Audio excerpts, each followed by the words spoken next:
तो ये जो मैंने बताया ना, जब भी ट्रांजैक्शन में स्टार्टेड बिजनेस आता है तो कैपिटल अकाउंट, और उसके अलावा जितने भी अकाउंट आपको दिखते हैं कैपिटल क्रेडिट, बाकी के सारे क्या करने हैं, डेबिट। एक एग्जांपल देख लेते हैं, उसके बाद ना फिर मैं कैश और बैंक का आपको एक्सप्लेन करता हूँ, ठीक है। अगर इस तरह से लिखा आ रहा है, commenced business with cash of rupees 35,000, comma plant and machinery of rupees 60,000, comma furniture and fixtures, furniture and fixtures of rupees 80,000, comma motor van, motor van of rupees 65,000, comma building of rupees 1 lakh. चलो क्या लगता है आपको, started business या commence business आया तो क्या होगा, capital account, CCDD, capital always credit. अगर कैपिटल क्रेडिट है तो बाकी के सारे चीरी मीरी चिंदी चमन जो भी दिख रहे हैं ना, सबको क्या करेंगे, सभी सबको क्या करेंगे, डेबिट। तो जर्नल एंट्री क्या होगी, cash account debit 35,000, plant and machinery account debit 60,000, furniture and fixtures account debit 80,000, motor van account debit 65,000, building account debit 1 lakh, to capital account, सभी का क्या कर देना है, टोटल। चलो कर लो फटाफट।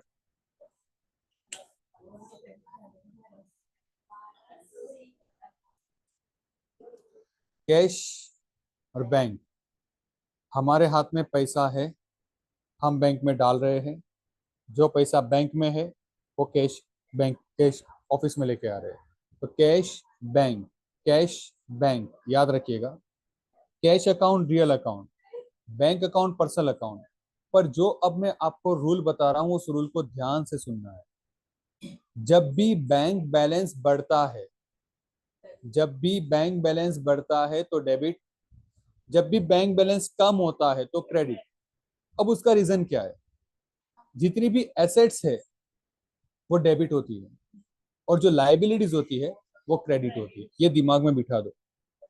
Capital always credit, debit. अब वैसे ही आपको AL को याद रखना है, AAD,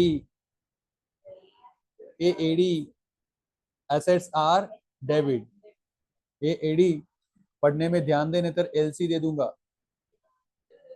AAD पढ़ने में ध्यान दे और अदरवाइज LC दे दूंगा। AD एसेट्स हमेशा debit, LC liabilities are credit, समझे। Assets are debit, liabilities are credit. अब सुनो,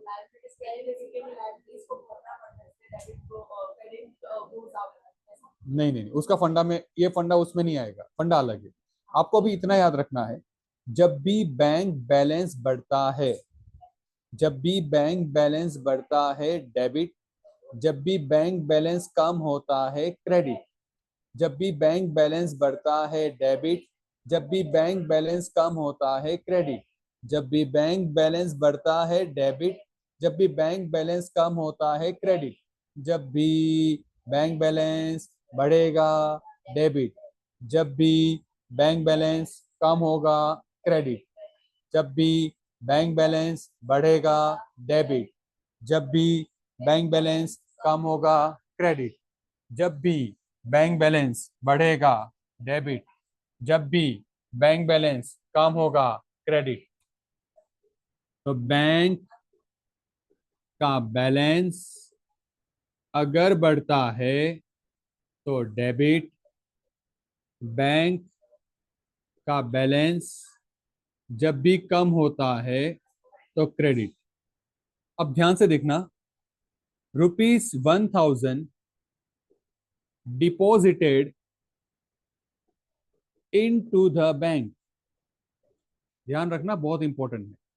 ₹1,000 डिपॉजिटेड इनटू द बैंक, 1,000 रुपया हमने बैंक में जाके डिपॉजिट किया, इसका मतलब क्या हुआ, 1,000 रुपया हमने बैंक में जाके क्या किया है, डिपॉजिट।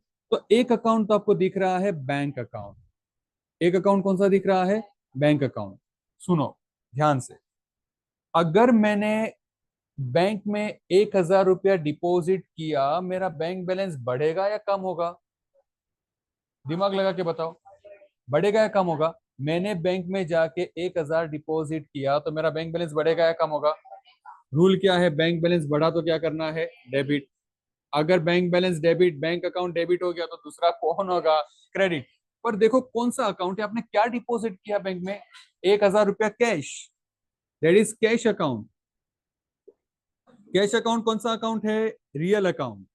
रूल क्या है, आया तो डेबिट, गया तो क्रेडिट। मैंने बैंक में 1,000 रुपया डिपॉजिट किया तो मेरे पास कैश आया या मुझसे कैश गया, मैंने 1,000 रुपया बैंक काउंटर पे गया और मैंने बोला डिपॉजिट करो, तो कैश क्या हुआ, गया। क्रेडिट व्हाट्स गोज आउट, इसलिए क्या हो गया, क्रेडिट। समझे अब, नहीं हाँ, और एक कैश अकाउंट क्यों होगा, क्योंकि आपने बैंक में, बैंक क्या लेगा, आपने बैंक में जाके डिपॉजिट लिया तो क्या लेगा, कैश ही लेगा। बैंक तो ऐसा तो होगा नहीं कि भाई मुझे एप्पल दे दो, ऑरेंज दे दो, फर्नीचर दे दो, तो होगा नहीं। तो यहाँ पर जर्नल एंट्री क्या होगी बताओ अभी।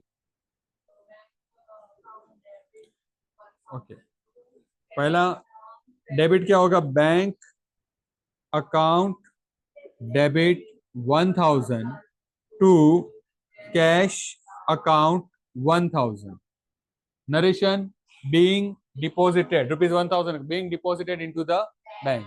समझ में आ रहा है पक्का,